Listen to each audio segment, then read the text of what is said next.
Good day, grade 12s, and welcome to today's video where we are going through probably the last modules in CAT theory that you'll be doing for your CAT career.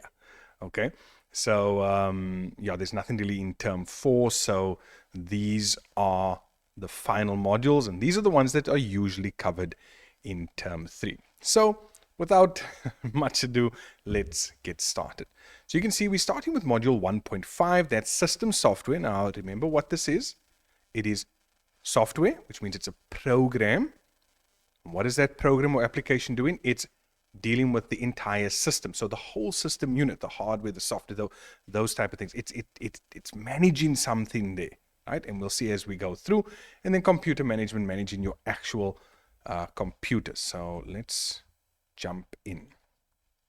Okay, so we're going to be talking about the operating system utilities. Now remember, these utilities are programs that are built into the operating system. We don't have to install it, right? It's there by default.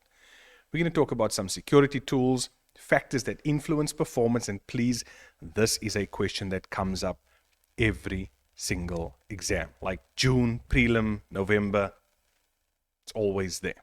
Okay, and troubleshooting as well. So they like to bring that through in scenarios, so please take note of that.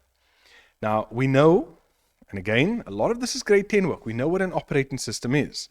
Most of you can give me examples like Windows 7, Windows 11, Mac OS. We can see there Windows 10 as well, Linux. Okay, but look at the definition. Our system software controls all the activities that take place in a computer. So whether it's a flash drive plugging in, whether it's a printer we are installing, whether we are moving through Word and Excel, our operating system is the one that controls all of those activities. This is something we also need to remember. What happens when the PC is switched on? Remember, firstly, the computer looks for instructions to follow. Then, and those instructions are in the ROM, read only memory, permanent. It doesn't get changed, right? Instructions, once it's got those instructions, they perform some basic hardware tests. So like I mentioned, I think in grade 10 already, when the PC switch on and we hear that beep sound, that means the PC's already checked out the instructions, it's done the hardware tests, and it's given you the okay. Then we need to try and find and load the operating system. So once it's checked out all the hardware, it looks for the hard drive, it looks to see where the operating system is. So wherever you have it in terms of your particular PC build, and then it loads the operating system into memory, and control of the computer is then handed over to the operating system. Now, you'll often see this when you switch your PC on and it goes to that black and white screen with all the different things on it, and then you see the Windows logo, the Windows logo coming up, right?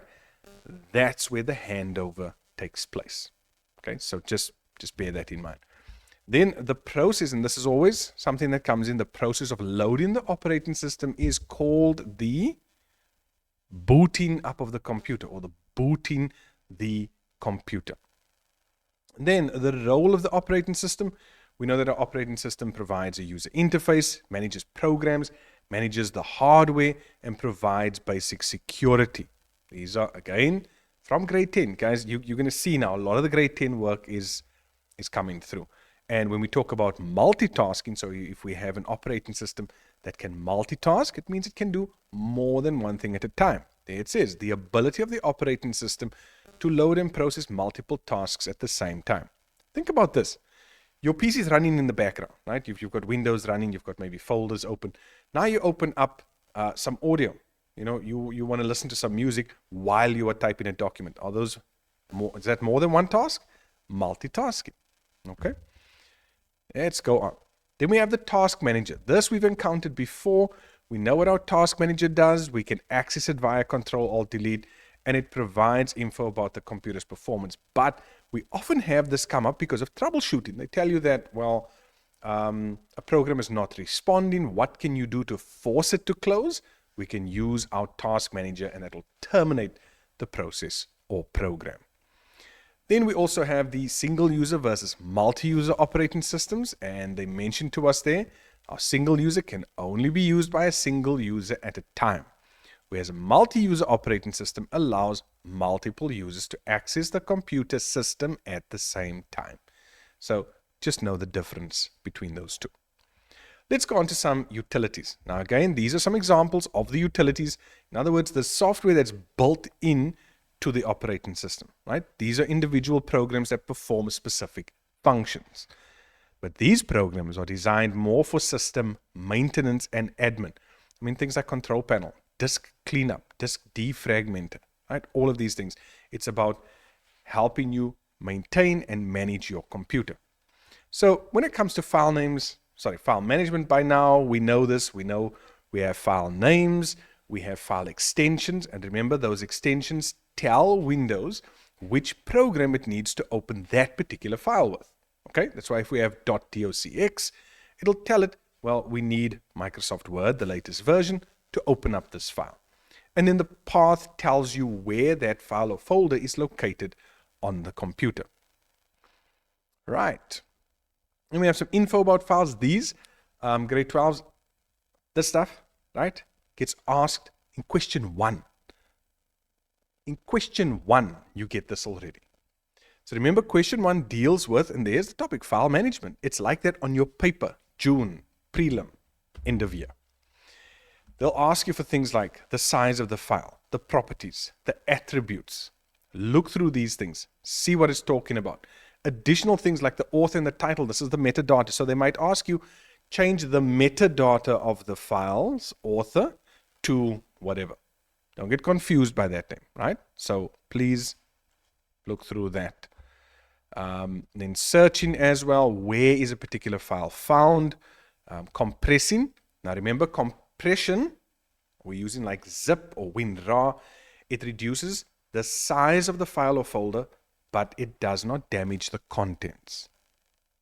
Okay, so just bear that in mind. And when we are decompressing, it means we like receive a zip file and we unzip that. So it goes back to its original size. Okay, so please remember that, because let me just use an example. Let's just use an example.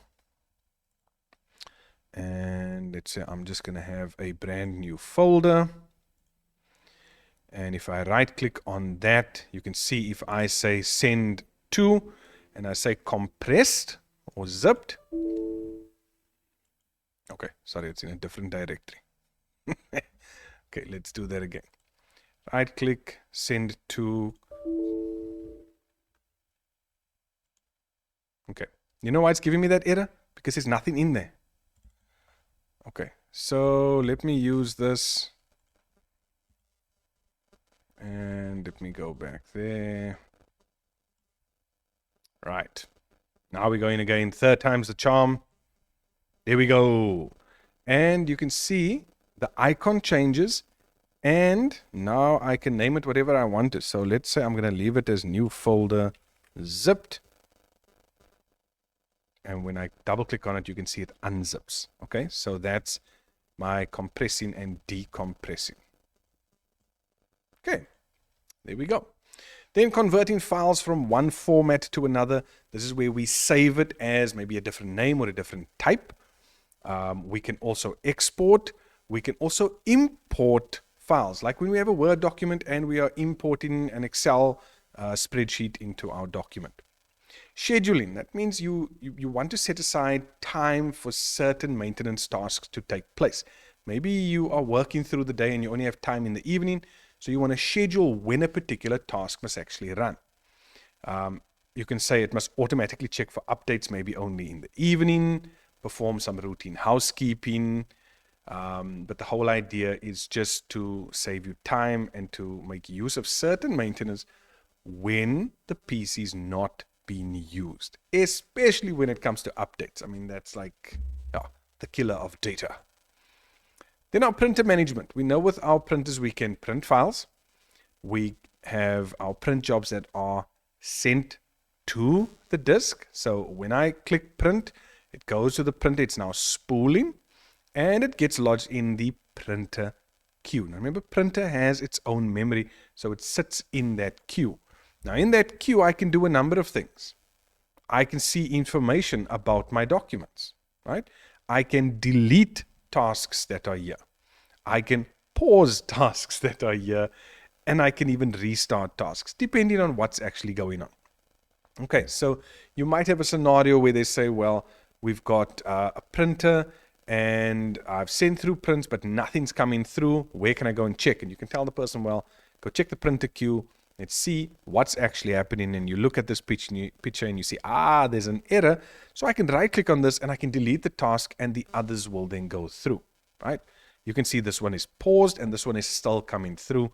It tells us the pages and the size of those documents, or whatever it is that it's printing as well. Then backups. Please remember, backups is where we make a copy of a file or folder or whatever it is, and we save it in a different location. Archiving, slightly different, is where we move it from one place to another temporarily until we need it again. So why do we back up? We back up because we can accidentally delete files. Things can be overwritten. You can have a hardware failure. You can have a hard drive failure. Your whole device can be stolen. Right? There can be disasters. There are a lot of these things, folks. So this is just why we actually back up. Now, we can use backup software, which means this is a program that specifically does this for us. You are obviously going to pay for that facility, but there is that's built into Windows as well. Then they give us a few backup tips, and just telling us to use software that automatically does it for us, otherwise we'll forget. Only back up the data, not the programs. You always want to try and back up to an external device, so an external hard drive, an external source of media, so that you can keep it safe somewhere else. So if anything happens to that main PC, you've still got all the data. And then these days, we can use a cloud backup service as well. I know a lot of people upload their pictures to Google, to their Gmail, where they can then have access to those photos anywhere. And it helps to keep it safe because you don't have to take care of it, right? Google's got your back. Okay. I'm not going to go through all of that. Again, guys, when it comes to these lists and especially advantages, disadvantages, I usually tell the learners to look at about 2 or 3 of the items. That should be enough to get you the marks that you need. Then we have some security tools, security measures, and facilities that help control and prevent the spread of malware. What is malware? It is malicious software. In other words, harmful software. Software that's out there to do actual harm.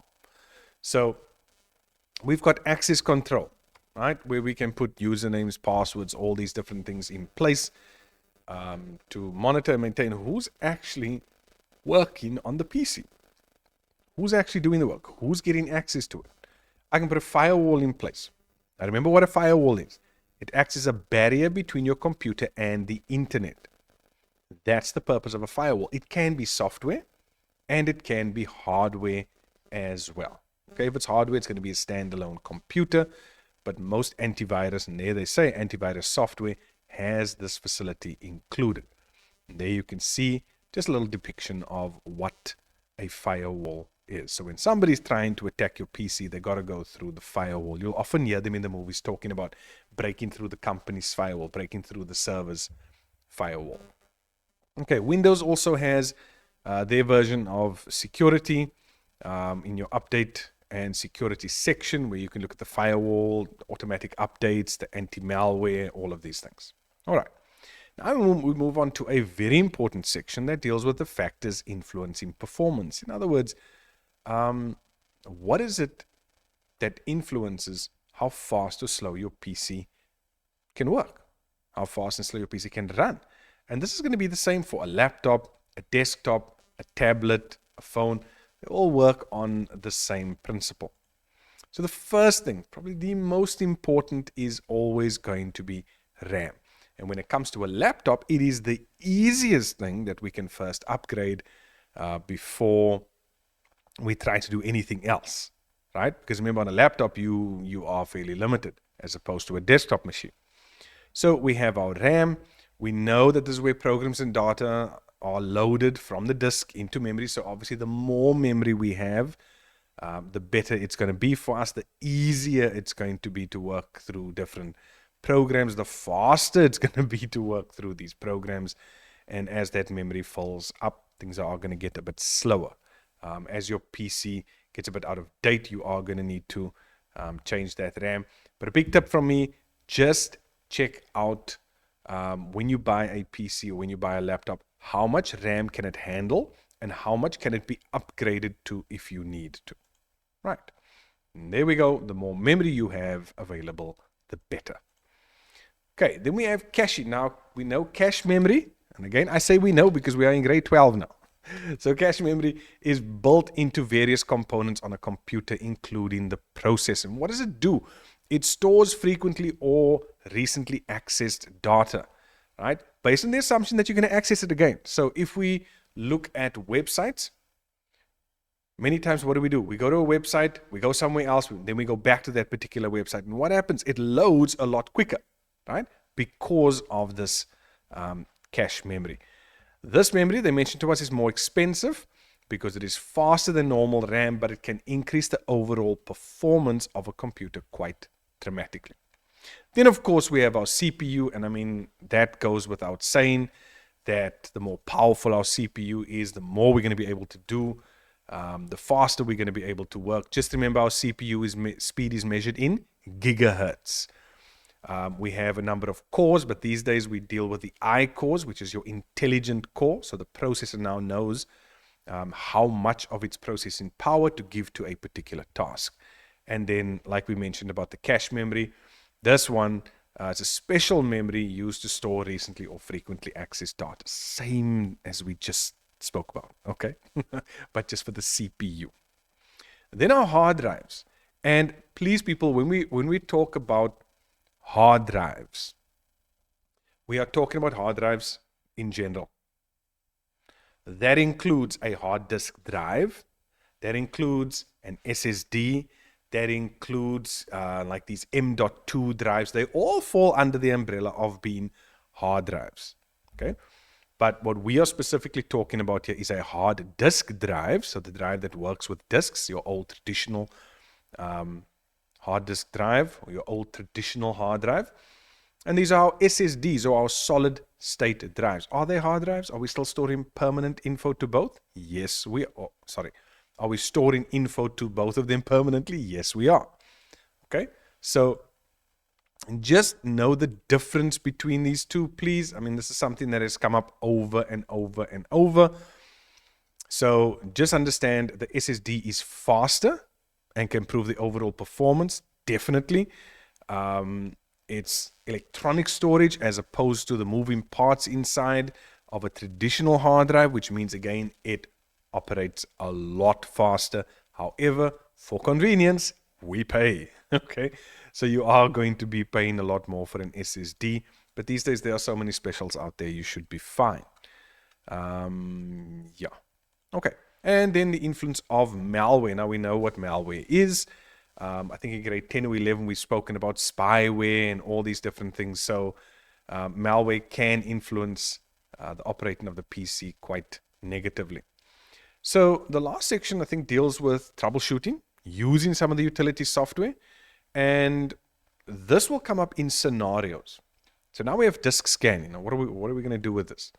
Well, with disk scanning, what is it actually going to do? It checks a drive for errors and bad sectors and tries to fix them. Now, problems on flash drives can be fixed quite easily by running a disk scanner. It is going to take longer when it comes to a normal hard drive, okay, or your SSD. So just bear that in mind. But just remember what it does. Our disk defragmentation, there we go, doesn't free up disk space. It can speed up the computer. Why? Because it's reorganizing things. It's sorting things out, cleaning it up. I mean, think of your rooms. If your room is a complete mess, and on a particular day you go and you clean up everything, and you need to access something, is it going to be easier? Yes, it is, right? Because you know exactly where it's going to be. This is a long process, so it can take a few hours depending on your hard drive size. And then when your disk is filling up, like your cell phone fills up because of all the videos and pictures and chats you're busy keeping there and archiving. Okay. So then we have our disk cleanup wizard, and this removes all the temporary files downloaded from the internet or temporary files created by Windows. It removes installed programs that are no longer in use or seldom in use. Guys, we just need to know what that particular software does. Okay. And that rounds off 1.5. So now we move on to 2.3. We're dealing with e-communications. And obviously here we are talking about communication that takes place online. Now there are certain strengths and advantages to this. And again, we know these things. You can go and look through this. You only need to know 2 or 3. But we know, in our lives today, the advantage of this. We know that one of the main weaknesses is the fact that it depends on internet coverage, right? We are reliant on data. We are reliant on connectivity, and data costs are high, right? We need to have the right hardware as well, and the person needs to be able to know how to use the equipment. So those are some of the weaknesses or limitations, or as you would say, disadvantages of digital communication. You'll also find we now talk about good practices. So either good practice or best practice. And if you are dealing with good practice, we're talking now about digital communication worldwide. You want to watch out for time zones. You want to remember your bandwidth, the cost of data. A lot of it is impersonal. Once we have said something or done something online, we can't undo it. We need to remember that the internet is a very public space, as well as many people who have gone through court cases because of stuff they've said or done online will attest to. So how do we use these digital communications? Now, we use email. Most of us know exactly, and we should at this point in grade 12 know what email is. We have Gmail, we have Outlook. There are various platforms out there that help us to email. And with our email, we've got our email calendar, right? So that's part of our email. It helps us to keep track of everything. We can create a to-do list. I know with, we should know with Google and having a Gmail account, we have our calendar. We have, various parts. Let me actually just give you a little. Okay, I don't want to take you into my Gmail. But yeah, you can see there in your account, you can check out the news, you've got your drive, you've got your calendar, all of those things. And the nice thing is once you've done that and it synchronizes to your phone, then you can get reminders on those tasks as well. So very, very nice. Contact list, like with your phone, you've got an email contact list, and this is like from Outlook. So it's quite old. Okay, we spoke about archiving, where we are putting that thing away, whether it's a message, a chat, whatever it is, we're putting it away to use it at a later stage. So we're not deleting it, right? It's not for backup purposes. We are moving it somewhere else. Now, social networking sites, guys, we know this. We know what social media is used for, what it's supposed to be used for, and what some of you are using it for. We use it for good purposes like staying in touch and communicating with others, advertising, networking with other people, communicating news, good news. That's what we are using social networking for. Okay, I'm not going to go through creating a profile on Facebook. We know these things. Right, here we go. The difference between a blog and a vlog. Now, a blog, talking about like an online diary. So a vlog is just going to be a video version of that, right? And many people are doing that. Now, we've seen that blogs are used by people and organizations for sharing personal experiences, journalism, news, corporate things, all that type of stuff. They do mention a bit of the pieces of software that you can use to publish a blog, right? Not something I've seen asked too many times, but just know at least an example of that. Okay, then we know what podcasts are. We have these audio sessions where people are either interviewing someone or they're talking about a particular topic, and it's usually only audio. And you can use Spotify to go and download it there or listen to it via Spotify. But these days we've seen that it's not just that. Well, some of them are free, some of them you need a subscription to. The guys are also doing video podcasts, right? They're doing vodcasts. Vodcasts, okay. So what happens now is they can actually take that and turn that into an audio version as well. So now they take the vodcast, throw it up to YouTube, turn it into an audio-only version, pop it on their podcast, subscription in that, and there people can go and listen to it. Okay.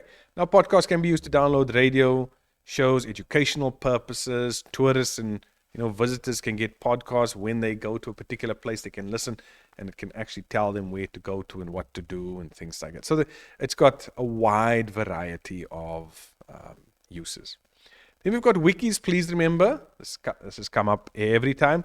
Wikis allow for collaborative editing and creating of the content of web pages. It takes the form of a web page and access to them is usually free. We use things like this for creating company intranets. Remember what an internal, an intranet is. Creating community websites, making checklists. We don't use it for referencing, please. Okay. GPS technology, we've got that built into our phones, and that basically just helps us to connect to the nearest cell phone towers so that we can find out where our device is, or where a particular person is if they've got a piece of technology with that. Then, using the web efficiently. Now, first of all, what is a web browser? It is a piece of software. What does that software allow you to do? It allows you to surf over the internet. So, Google Chrome, Mozilla Firefox, right? Microsoft Edge. These are all examples of web browsers. We've got bookmarks and favorites. Now, why do I bookmark a page? Because I want to go back to that page. I want to use that page again. Maybe I'm just sifting through information and I bookmark a couple of pages that I can read then offline. I can have a look at it afterwards and then decide what info I want from that. I know some of you don't like this, but yeah, in my years of working in IT, I really don't like helping people when it comes to them telling me they've got internet browser issues, because usually when I go and check in the history to clean everything out, I find some very painful things there where people try to hide. Also, when you see that all of this is clean, it's usually a little suspect. But anyway, so this is where a history is kept of every site that you've searched, whether it's on your phone or on a browser, wherever. If you're using a browser on your phone or on the PC, it works on the same principle. Okay. Then we have pop-up blockers. And they tell us the pop-up is a small web browser window. We know this when we go to like streaming sites or things. Then these pop-ups come up. The pop-up blocker can block most of these and can actually be added into your web browser. So you can specify that. Why would we block websites? They just mentioned to us we want to avoid phishing websites. We want to prevent further targeting by spammers, especially when it comes to kids, because most of these pop-ups are quite questionable in nature. Let's just put it that way. Okay, we've already spoke about caching. Now, here's an important but browser plugins. What does a plugin allow you to do? These plugins are usually free, and it adds functionality, it adds capability to your browser. So they tell us web pages sometimes contain specialized content like Flash or PDFs. And so you need a plugin that allows your browser to actually open that. We also have add-ons or extensions. They are third-party apps that can be downloaded, often for free, to again extend the functionality of the browser beyond browsing. So things like ad blockers, translator, citation add-ons, video capture. Those are add-ons. So please just bear in mind the difference between a browser plugin and a browser add-on or extension.